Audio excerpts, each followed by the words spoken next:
They're glorious. Let's get to work.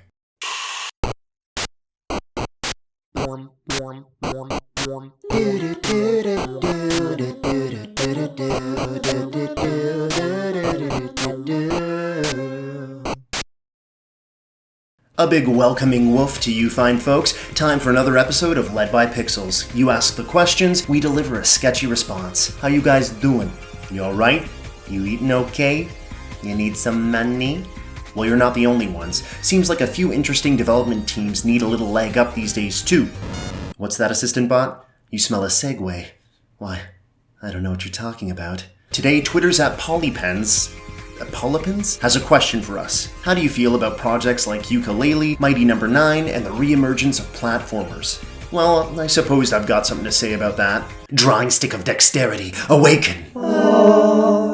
Thanks for the great question. Yous guys may know I love me some platforming action. I'd like to think that I cut my canines on that jump-centric genre, having played through my fair share of hoptacular console classics. You know, the whole platformer label covers some seriously substantial gaming ground, though I don't think we ever saw the platforming genre fade away entirely. For a long time it did seem to be covered in the thick dust kicked up by the open-world sandbox boom of the early 2000s. But you know, I feel that games like Super Meat Boy, Braid, Limbo, and even the new Super Mario Bros. Series did a pretty good job of keeping platformers interesting and in the hands of a modest audience. Now, what I consider more traditional 3D platforming, the MacGuffin-esque trinket collecting, world unlocking style set firm by Mario 64, that breed of gaming beast hasn't popped up too often in the last two console generations. So, when Yooka-Laylee flip-flapped onto the crowdfunding scene, I got pretty excited. Come on, a group of folks that built the cherished Banjo series want to recapture that old magic? Here's my paw print, sign me up, dude.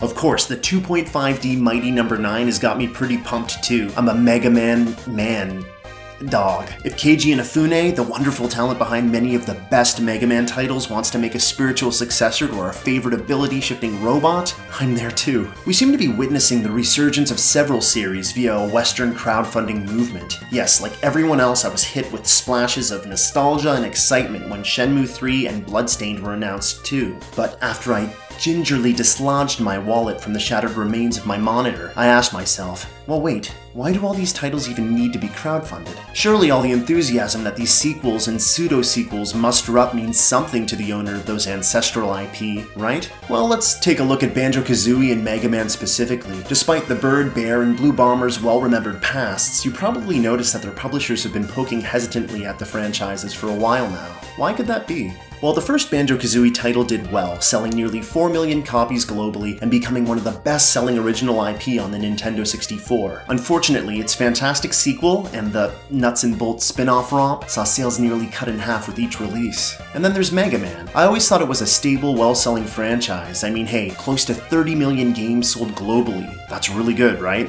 Well, consider this. Do you know how many titles have been released flashing the Mega Man moniker? Over 100. The sales to release ratio seems a far cry from what's expected of big name releases these days, that's for sure. Especially when you consider that the last platforming Mega Man title that broke 1 million sales globally was Mega Man X. And that was in 1993. Do Capcom and Microsoft Studios feel like they only have two options? Push a huge team and pile of dough on proper continuations, or offer their audiences scaled-back experiences? Could smaller teams and resources deliver a worthy successor to these IP? Well, maybe. That's what all this Kickstarter hubbub will show us, right? We've got these rogue developers, these smaller teams of coders and artists looking to put in the hard work and heart to see their follow-up projects come to fruition. Even if these are indirect sequels, fans and original creators alike now have a platform to mold something together, something guided by a touch of the past and a deep affection of the medium. Well, let's toss the speculative chit-chat out of the way. I'm not that intelligent.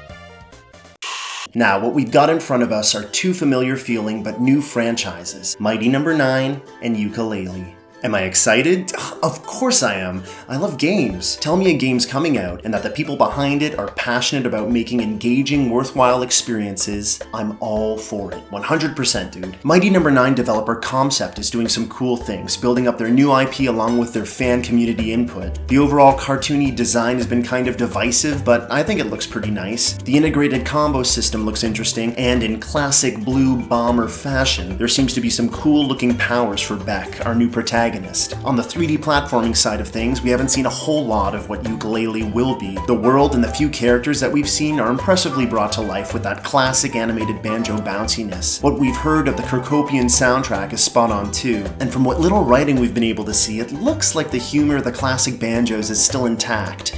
Maybe a little bit of Conker too? Fingers crossed. To say that both games have their work cut out for them as far as expectations are concerned, well, that's putting things lightly. What do you think the final products will be like? What will the old to new mechanic and concept ratios be? I have a feeling some folks will be out for blood either way, but for now, the controller's in the hands of the people that love these games. And someday soon, I really hope we'll love them too.